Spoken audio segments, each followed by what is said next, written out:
Sem limitações.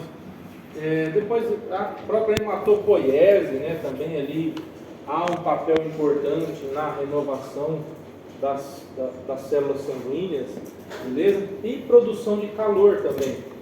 O sistema osteoarticular ele tem uma grande função na produção de calor e manutenção do calor intracorpóreo e o armazenamento de minerais, beleza? Observem na prática diária de vocês que todo paciente debilitado, paciente atrofiado, é um paciente que vive tendo que suplementar, vive tendo que ter suplementação, tá? Muitas vezes suplementação não é porque ele está magrinho, é porque ele não tem massa muscular para encarcerar os minerais que o corpo precisa para executar o metabolismo normal. Tranquilo? E vou até agora, né? Arroz com feijão, não. Vamos lá. Então, para o indivíduo manter um bom desempenho físico, né, um bom funcionamento do corpo, isso requer uma cadeia de ossos íntegra, tá? As articulações, tá? Então nós temos nas articulações ali ligamentos, que é o que une osso com osso. Ligamento une osso com osso, beleza? Tendão une músculo com osso, beleza? Vamos fazer igual alguns anjinhos meus colocaram na prova, né? O tendão cruzado posterior, de cair de costa, ligamento cruzado posterior. Então ligamento liga osso com osso, tendão músculo com osso. E essas articulações são recobertas por cartilagens, para não haver um deterioramento ósseo, o que impede ali o impacto interósseo. E uma boa musculatura, tá? Uma boa cadeia muscular. Então, entrando ali na parte dos ossos, nós vamos comentar ali sobre os tipos de ossos. Então nós temos ossos longos, como por exemplo o húmero e o fêmur, né? Lembrando que o fêmur ali é um dos maiores produtores de sangue do nosso corpo. Uma fratura de fêmur ela pode sangrar num paciente politraumatizado de 750 a 900 ml dentro do compartimento da coxa, do membro inferior, beleza? Então a fratura de fêmur ela é uma emergência, é um paciente que tem que ser feita a redução de forma rápida, né? Lógico, com cautela dentro do pronto-socorro ali, por ortopedista ou, né, por quem for de fazer, e a fixação dessa fratura devido a esse sangramento, tá? O paciente que necessita de ressuscitação volêmica, o paciente que vai passar pelo protocolo, pelo ABCD do trauma completo e fica-se de olho no choque hipovolêmico hemorrágico nesse camarada, tá bom? Põe a tíbia, né? A tíbia é um osso longo também. A tíbia não sangra tanto igual o fêmur. A tíbia é uma puta área para você administrar medicações. Então, quando você fala de acesso intraósseo, você pega ali cara anteromedial da tíbia, tá? 2 dedos para baixo da tuberosidade tibial anterior ali, ó. É onde vai o big, né? O catéter ali, você dispara, vai dentro da medula da tíbia. Beleza? Quem já teve a oportunidade de ver um intraósseo ali na tíbia, cara, você abre o soro assim, né? Corre aquele fiozinho laminar, né? Você nem vê também, né? Vai em jogo mesmo, né? Melhor área para fazer acesso. Bom, ossos curtos, né? Temos ali as falanges, como exemplo, né? Ossos do dedo, ossos chatos ou planos, o próprio osso, né? A própria escápula é um osso plano. Ossos irregulares, as vértebras, e toda a cadeia de ossos, ela vai servir primeiramente para uma boa sustentação do corpo, né, própria sustentação do peso do indivíduo em si, como a proteção de estruturas adjacentes. Tranquilo? E nós temos outros subtipos de ossos que são a subclassificação em osso denso e sólido, né, que é o osso maciço mesmo, e o osso esponjoso. Tá? Lembrando que o corpo vertebral, por dentro dele, é considerado um osso esponjoso. Tranquilo?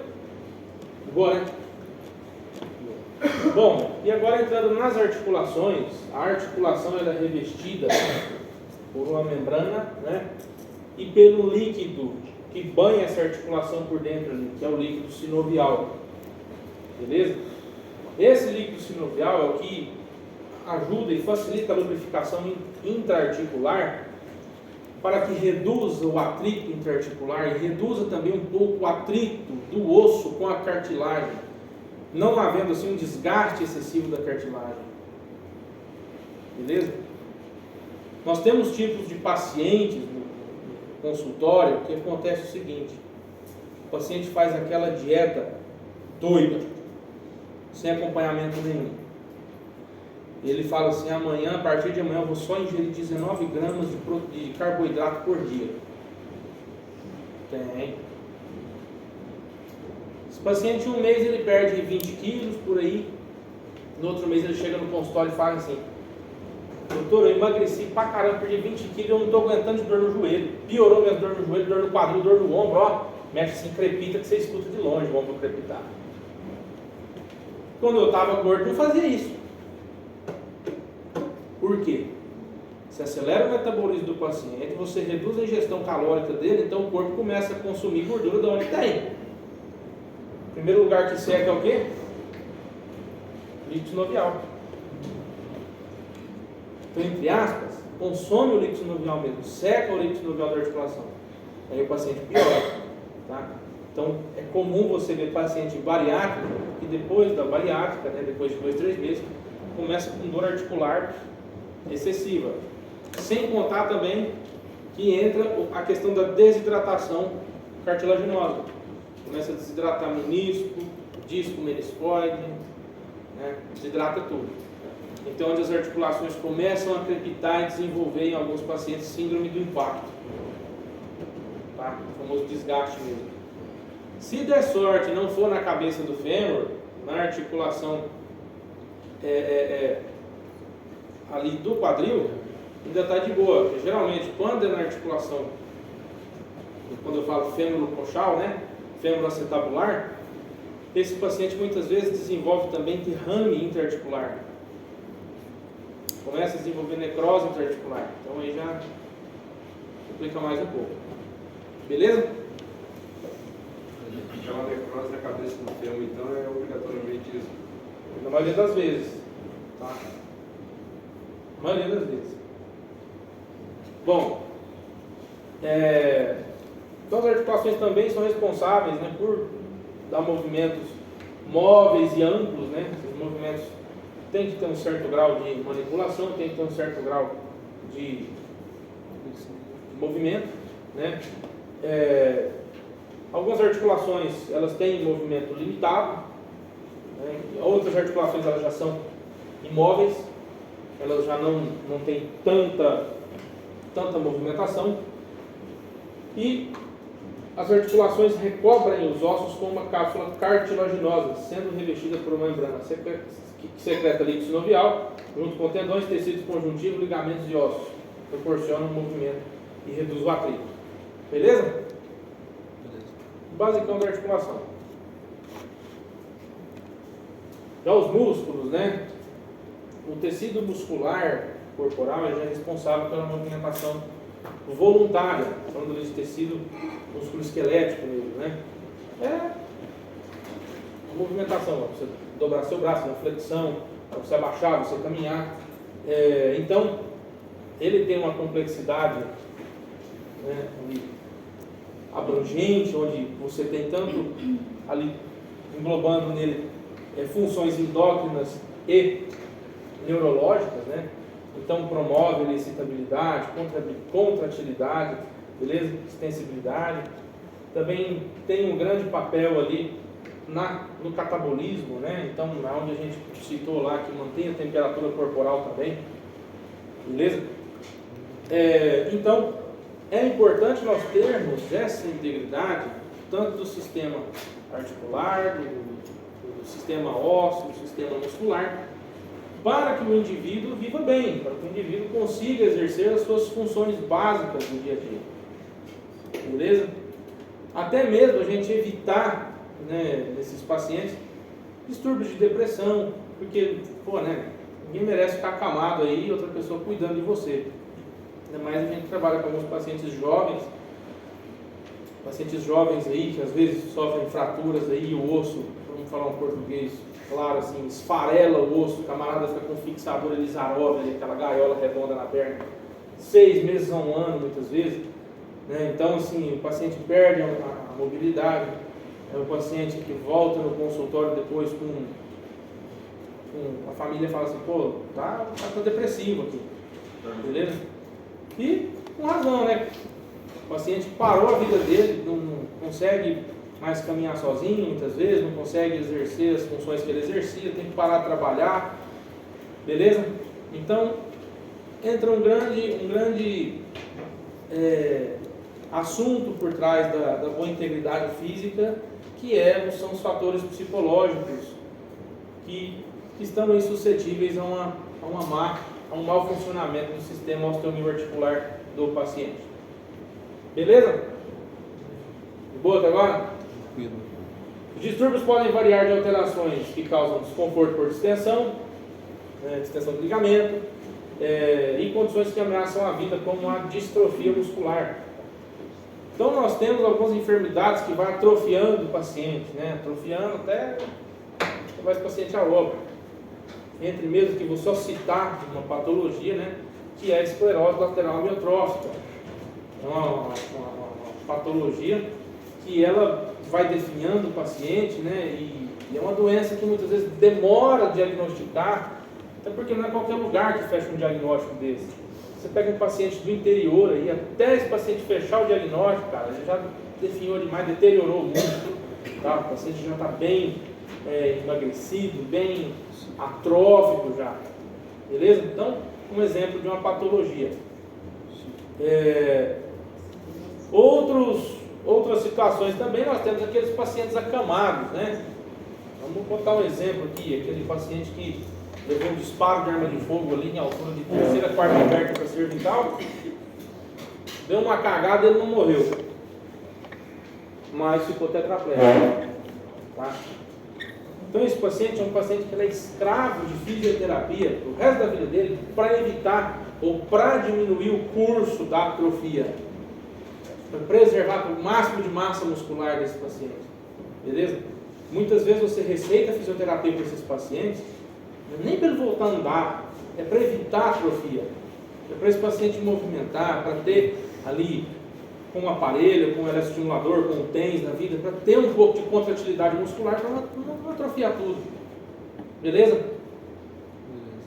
Esse é o rolê da fisioterapia que a gente indica muitas vezes para esses pacientes, tá? Nem para a questão da reabilitação, é para evitar que esse paciente degenere mais o sistema osteomioarticular dele. Doutor, pois não. Aquela patologia que o senhor acabou de falar antes é aquela do cara inteligente do caralho, que Stephen Ralph, se não me engano? É isso.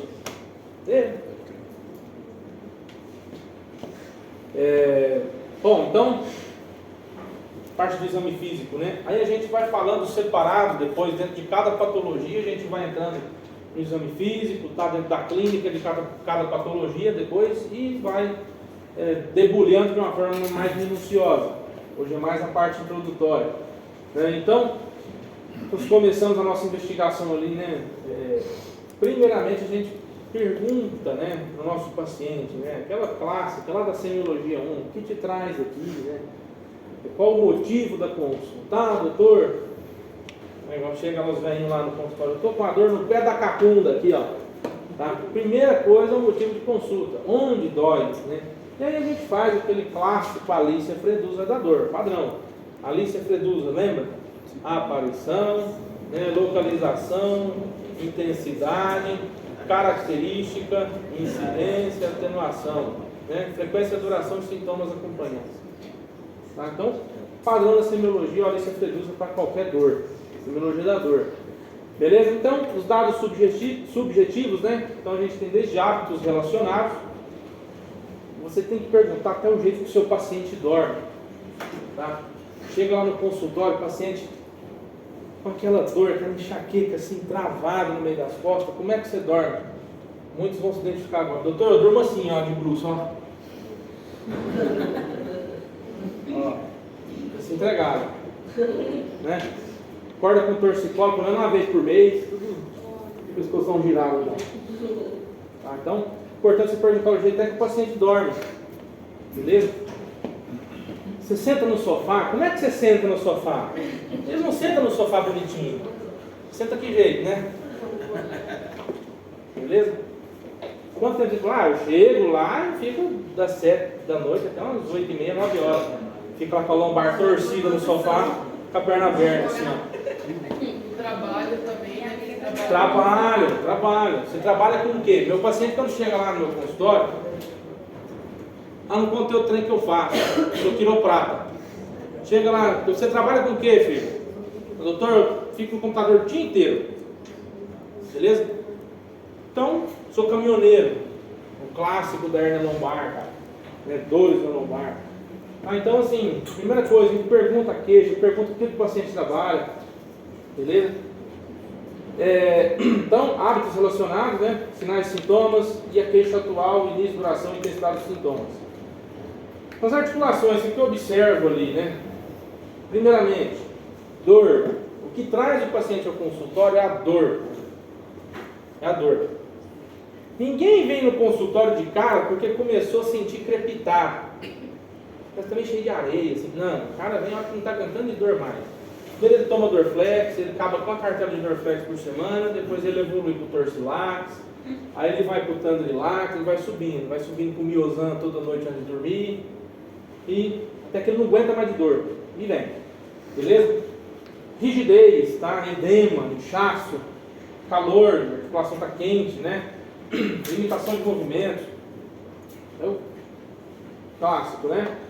Músculos, o que o paciente pode chegar referindo? Primeiramente, dor de novo. Depois, cãibra. Tá? Aquela contratura patológica mesmo, parece que vai arrebentar o músculo. E a hora que a musculatura relaxa, às vezes rompe feixe de fibra ali, fica muito dolorido e é onde o paciente procura ajuda. Né? E depois, fraqueza. Pô, fraqueza pode ser nem tanto por causa do músculo mesmo, pode estar vindo de outro lugar. Pinçamento do plexo braquial dentro da articulação cervicotorácica, C7 para T1. O paciente às vezes chega a erguer o braço aqui, ó, formiga a ponta dos dedos.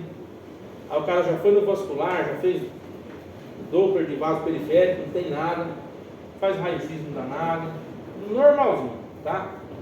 Já está com o plexo pinçado aqui. Ossos, né? Primeiro, dor de novo. Dor, deformidade, trauma. Até que foi um paciente acidentado mesmo, um paciente que caiu, tomou um tombo. Avaliação funcional. Aqui atividades da vida diária do paciente, né? O que o paciente trabalha, o que o paciente faz da vida, beleza? Qualquer deficiência no autocuidado. O cara da dor no braço, a primeira coisa que ele fala é que ele não consegue pentear o cabelo e erguer os braços para vestir a camisa. Ele tem que parar com os braços lá, alguém vir enfiar a camisa nos braços dele e vestir nele. Beleza? Utilização de dispositivos de auxílio, de mobilidade.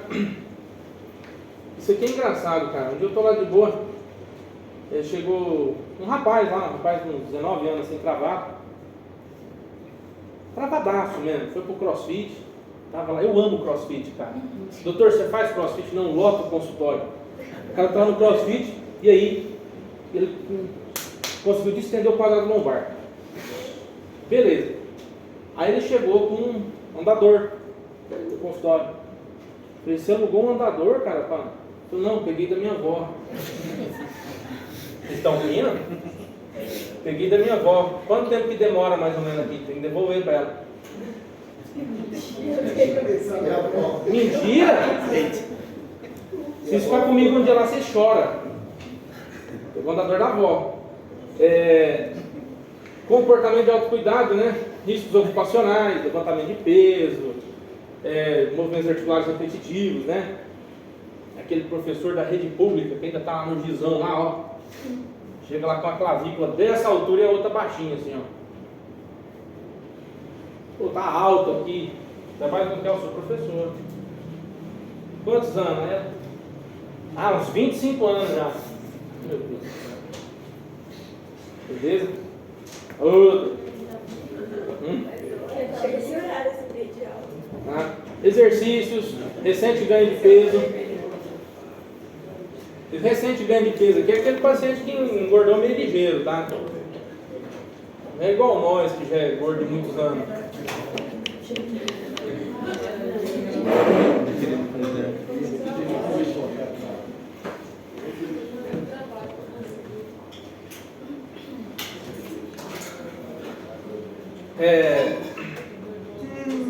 Outros dados, né?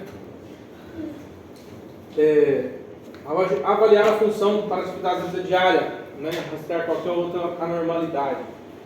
Aí que a gente começa a inspeção, palpação das articulações em si, né? Amplitude de movimentos, mensuração de rastreio específico, qualidade.